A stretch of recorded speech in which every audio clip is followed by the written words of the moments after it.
Hello guys, welcome back to the channel RKP vlogs. उम्मीद करता हूँ आप सब लोग बहुत बढ़िया होंगे, मज़े में होंगे। तो भाई पहले तो नवरात्रे चल रहे हैं, तो आप सभी को जय माता दी भाई। और भाई आज ना मैं जाने वाला हूँ अपनी रॉनिन की सेकंड सर्विस कराने।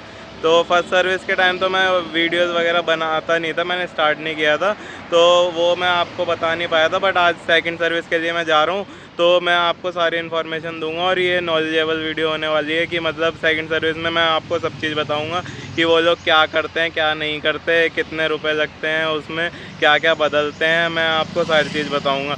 तो चलते हैं भाई एक बार। गाइस ये देखो, आज ना आपको वैसे नॉर्मली मेरी बाइक गंदी दिखती नहीं होगी, बट आज ना ये बाइक देखो गंदी हो रही है। ये देखो यहाँ से भी ना ये मतलब काफ़ी ज़्यादा ना इस पर धूल मिट्टी हो रही है। एक्चुअली मौसम भी ख़राब था, तो उसकी वजह से भी ना थोड़ी सी बूंदाबांदी आ गई थी, जिसकी वजह से बाइक गंदी हो गई थी। चलो यार कोई बात नहीं। वैसे मैंने ना जानबूझ के साफ़ करी भी नहीं थी, वैसे मैं इतनी गंदी रखता नहीं हूँ, बट मैंने जानबूझ के साफ़ नहीं करी थी क्योंकि सर्विस के लिए तो जाना ही था। वहाँ पे वो लोग वॉश करते ही हैं बाइक को, तो इसीलिए मैंने वॉश करी नहीं थी। वैसे यार इसमें ना कुछ चीज़ है जो मेरे को चेक करानी है। तो इसमें 2-3 चीज़ चेक करानी है। एक तो क्या है यार, देखो मेरे हिसाब से मतलब ये क्रूज़र बाइक्स में जिनमें वाइब्रेशन होती है उनमें होता होगा मेरे हिसाब से, बट इसमें तो हुआ है मेरे साथ कि जैसे बाइक में साउंड है ना, जब मैं इसे हाई स्पीड पे चलाता हूँ तो बाइक वाइब्रेशन करती है, जिसकी वजह से जो इसके नट बोल्ट होते हैं ना हमारे, वो थोड़े बहुत ना यार लूज़ हो जाते हैं। मतलब सारे नहीं, बट कोई कोई एक दो। जैसे यहाँ पे ना एक साइड में लगा हुआ है, वो मेरे को पता नहीं उस पार्ट को क्या बोलते हैं, बट उसका भी ना नट बोल्ट लूज़ हो गया था, तो वो तो मैंने लोकल मैकेनिक से टाइट करा दिया था। और एक आगे भी इसमें नट बोल्ट है जो कि थोड़ा सा लूज़ हो गया था, वो ही बाइक की वाइब्रेशन की वजह से। बाकी और तो ऐसा कोई दिक्कत है नहीं। और एक मैं बता रहा था, चेन की थोड़ी सी जो साउंड आती है ना, तो लास्ट टाइम तो हमने अपने आप घर पे चेन क्लीन कर ली थी, तो उसके बाद वो साउंड ख़त्म हो गई थी। वो वीडियो भी मैंने बनाई थी, वो तो आपने देखी थी। लेकिन इसके बाद से क्या था, वो एक्चुअली हमने मेरे हिसाब से करी थी 1000-1500 के करीब करी थी, मेरे को ठीक से याद नहीं। वो वीडियो पड़ी हुई है मेरे चैनल पे, तो उस पर मैंने वो चेन क्लीन करी थी। उसके बाद से अब देखो, आप कंसोल पे देख पा रहे होंगे यहाँ पे कितनी 4500 से ऊपर बाइक चल चुकी है। तो भाई ड्यू तो चल रही है इसकी, हमेशा ना 1800 पे चेन क्लीन करनी होती है, बट मैं कर नहीं पाया था।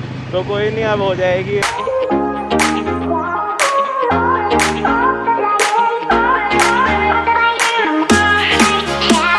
तो गाइस जिन लोगों को नहीं पता उन्हें बता दूं, यहाँ पे मैंने अपनी फर्स्ट सर्विस भी यहीं से कराई थी। ये है कावेरी टीवीएस, जो कि आपका ग्रेटर नोएडा साइड 4 में पड़ता है।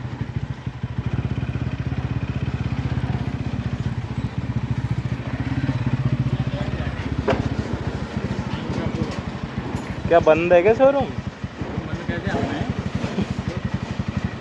भाई ये देखो, हम ना यहाँ पे जल्दी जल्दी आए थे कि सुबह मैं टाइम से पहुँचूँगा। 9 बजे वर्कशॉप खुलती है और मैं 9:10 पे यहाँ पे आ गया था। मैं इसलिए आया था कि टाइम से पहुँचूँगा ना तो नंबर ज़्यादा नहीं लगाना पड़ेगा, लाइन नहीं लग रही होगी। बट यहाँ पे क्या है, ये देखो, ये देखो यहाँ पे अपनी बाइक खड़ी हुई है, इसके आगे देखो कितनी बाइक है। ये देखो वहाँ तक बाइक खड़ी हुई है, और भाई बंदे कोई है नहीं। जो स्टाफ है ना वो फ़िलहाल मतलब हो सकता है थोड़ा सा लेट हो। नीचे तो लाइट वाइट जल गई है, वहाँ पे सर्विस होती है, नीचे तो लाइट वाइट जल गई है, बट यहाँ पे जो कांटेक्ट पर्सन होता है वो कोई है नहीं। जो असाइन करते हैं ना वो अभी है नहीं, तो वो आएंगे तो उसके बाद कराएंगे। तो भाई अभी इन्होंने क्या किया ना, एडवाइज़र अलॉट हो गए हैं बाइक के, और इन्होंने जॉब कोड बना दिया। उसमें बेसिकली ये क्या करते हैं कि ऑनलाइन रजिस्टर करते हैं बाइक का, मतलब टीवीएस पे वो चला जाता है ऑफिशियली, मतलब ऑन रिकॉर्ड हो जाता है कि आप सेकंड सर्विस के लिए आए हो और आप करा रहे हो। तो उसमें कुछ नहीं करते हैं, बाइक की डिटेल्स मांगते हैं, मतलब जो भी उसमें कि कितने किलोमीटर चली है क्या है, और बाकी थोड़ी कुछ अगर आपको दिक्कत आ रही है तो आप वो बता दो, वो उसमें अपडेट कर देते हैं। तो अभी ये देखो, अभी यहाँ पे बाइक खड़ी हुई है, जाएगी पहले वॉशिंग के लिए, और उसके बाद जो मैंने अभी आपको पहले दिखाया था ना, नीचे सर्विसिंग के लिए जाएगी। भाई अभी अपनी बाइक को वॉशिंग के लिए तो ले गए हैं, जब तक हम वेटिंग एरिया में वेट करेंगे, फिर जब इधर आ जाएगी तो मैं भी वहाँ चला जाऊँगा। मैं यूजुअली क्या होता है ना, मैं खड़े होकर ही कराता हूँ अपनी बाइक की सर्विसिंग। मैं ऐसे छोड़ता नहीं हूँ कि भाई तुम कर दो मैं आ जाऊँगा, वो वाला सीन नहीं होता। ये देखो, ये इनका सर्विस एरिया है। जब यहाँ पे बाइक आएगी तो हमें दिख जाएगी, वहाँ से एंटर होती है, वहाँ से। तो भाई ये देखो, इतने इंतज़ार के बाद अपनी फाइनली नंबर आ गया है। ये देखो भाई, उठा दिया ऊपर, फर्स्ट फ्लोर पर पहुंचा दी। ये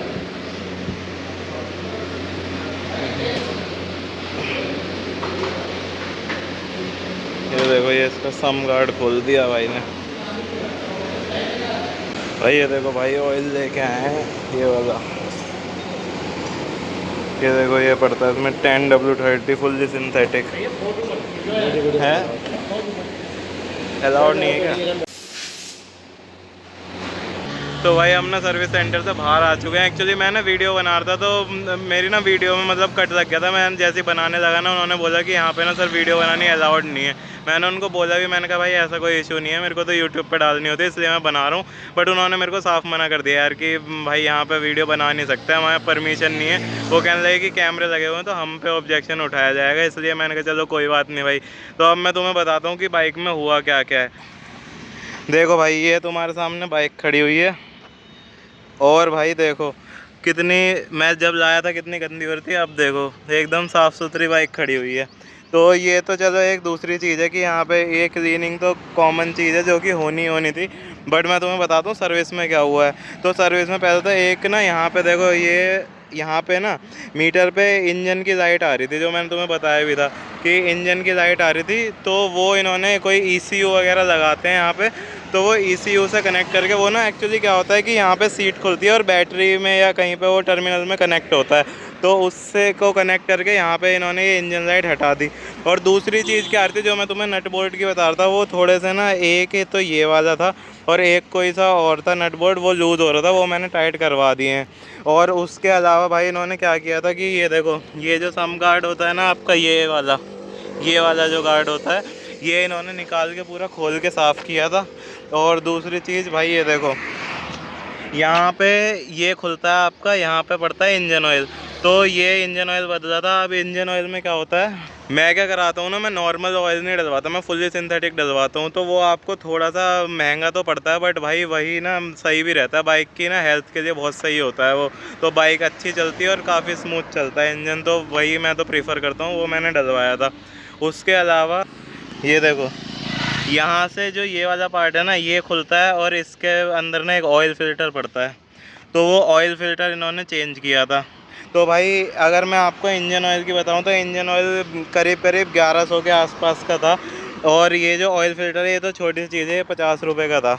और उसके अलावा बाइक पे इन्होंने पूरी क्लीन करी है, हालांकि क्लीन देखो इन्होंने सही से करी नहीं है। देखो यहाँ पे दिख रहा है, ये देखो, ये देखो, ये दिख रहा है, ये क्लीन ना यार अच्छे से करते नहीं है। तो ये हुआ था। और इसके अलावा क्या काम हुआ था कि भाई ये देखो, ये जो चेन कवर है ना, ये मैंने एक लास्ट वीडियो डाली थी चेन क्लीनिंग की, तो वो तो तुमने देखी थी कि मतलब जो मैंने चेन क्लीन की थी, मैं खुद भी घर पे कर लेता हूँ और ना करनी भी चाहिए। क्या होता है ना कि हर 1800 किलोमीटर पे ना आपको चेन क्लीन करनी चाहिए, जिससे कि आपकी सही रहती है, चेन में कोई नॉइज़ नहीं होता, कुछ नहीं होता। तो अभी इन्होंने भी वही करी थी। तो ये देखो, यहाँ से चेन कवर खुल के और इन्होंने करा था। और क्लीन और ल्यूब ना मैं अपना भाई घर से लेके गया था। एक्चुअली फ़र्स्ट सर्विस पे क्या हुआ था कि इन्होंने ना मेरे को क्लीनर और ल्यूब के काफ़ी एक्स्ट्रा चार्ज किए थे, तो मेरी फ़र्स्ट सर्विस ना सेकंड से महंगी हुई थी। हुआ क्या था कि यार ये जितने का क्लीनर और ल्यूब होता है ना, वो पूरे पैसे सर्विस कॉस्ट में जोड़ देते हैं। तो उससे क्या होता है कि जितना आप एक बार पे कर रहे हो ना, उससे बढ़िया है कि आप ख़रीद लो अपना, तो वो 2 या 3 बार यूज़ हो जाता है। तो मैंने इस बार ख़रीद के लेके गया था और मैंने अपने यूज़ करवाया था। और भाई एक चीज़ है, मतलब नेगेटिव फीडबैक कह लो या कुछ भी कह लो, बट देखो ऑनेस्ट रिव्यू है कि यहाँ पे कावेरी TVS के पास जब मैं आया था, पहली सर्विस तो काफ़ी अच्छी हुई थी, कोई दिक्कत नहीं थी। बट सेकंड में जो मेरे को दिक्कत लगी ना भाई, पहले तो चलो इंजन लाइट की मैं कहता हूँ चलो कोई बात नहीं, नहीं समझ आती लोगों को, हर किसी को नहीं पता होता, कोई बात नहीं, वो उसमें 3 बंदे लगे थे सही करने में। दूसरी चीज़ जो मेरे को लगी थी कि भाई ये जो चेन क्लीन कर रहे थे ना भाई, बंदा वो नहीं होता जो देसी मैकेनिक ऐसे कपड़ा नहीं मारते, पूरी चेन पे कपड़ा मारने लग जाते हैं, वो कर रहा था कि क्लीनर के बाद ना कपड़ा मारने लग गया था। तो मैंने बोला कि भाई इस पे चेन ब्रश आता है, वो ब्रश मार दो। भाई उसने वर्कशॉप में ढूंढा, उनकी वर्कशॉप में चेन ब्रश ही नहीं था। तो भाई ये चीज़ मेरे को बड़ी अजीब लगी कि आप TVS के ऑथराइज सर्विस सेंटर लेके बैठे हुए हो और आपके पास एक चेन क्लीनिंग ब्रश नहीं है। तो फिर भाई ये था कि मैं ना 1% ये मान के ही आया था कि अगर नहीं मिलेगा तो फिर मेरे को तो चेन भाई ढंग से साफ़ करानी थी, मेरे को पूरी, मैं इसलिए सामने बैठ के कराता हूँ। तो मैं अपना लेके आया था, फिर मैंने उनको अपना ब्रश दिया उससे उन्होंने मेरी चेन साफ़ करी।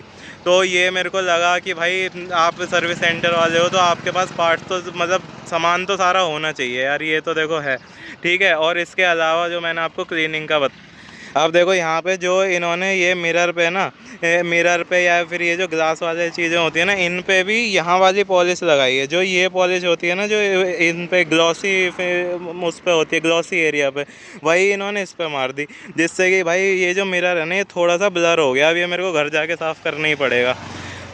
तो ये कुछ चीज़ें मेरे को लगी जो कि मतलब नहीं होनी चाहिए, क्योंकि ऑथराइज सर्विस सेंटर, बट ये थी। बट जो भी है यार, मेरे घर के पास ना यही था, तो मैंने पहले भी इसी से कराया था, अब भी। नेक्स्ट टाइम देखता हूँ, अगर कहीं और से कराऊंगा तो वो डिपेंड करता है, बाकी उसमें भी टाइम है, अब तो 6 महीने बाद सर्विस होगी। बट ये कुछ पॉइंट्स थे जो मैंने आपको बता दिए। अगर कोई ग्रेटर नोएडा में रहता है तो भाई ये अपना देख लेना, ठीक है। उसके अलावा मैंने सर्विस का सारा तुम्हें बता ही दिया। वहाँ पे उन्होंने मेरे को रिकॉर्ड करने नहीं दिया था, इसलिए मैं तुम्हें बाहर आके बता रहा हूँ, वरना मैं तुम्हें वहीं पे सारी चीज़ें होते हुए दिखाता।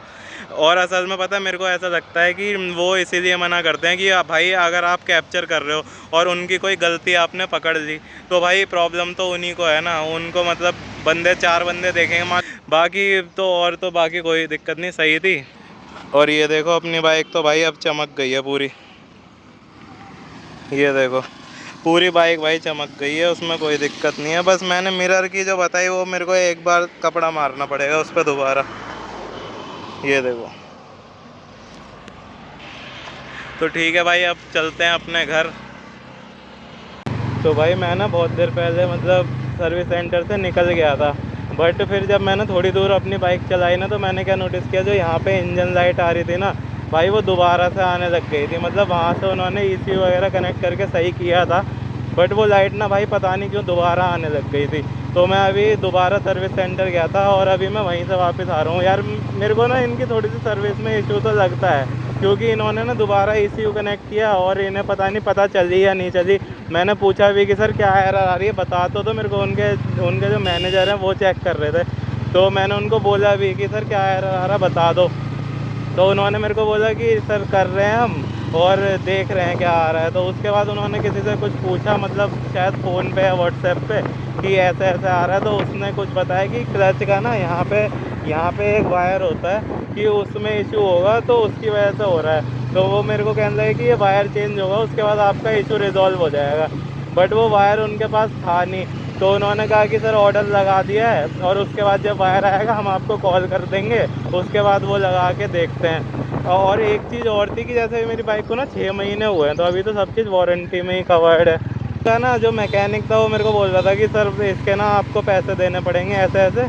तो मैंने कहा भाई ऐसा नहीं होता, चेक कर ले, तो अपने मैनेजर से पूछ ले, अभी तो बाइक वारंटी में है और सब चीज़ कवर्ड होती है।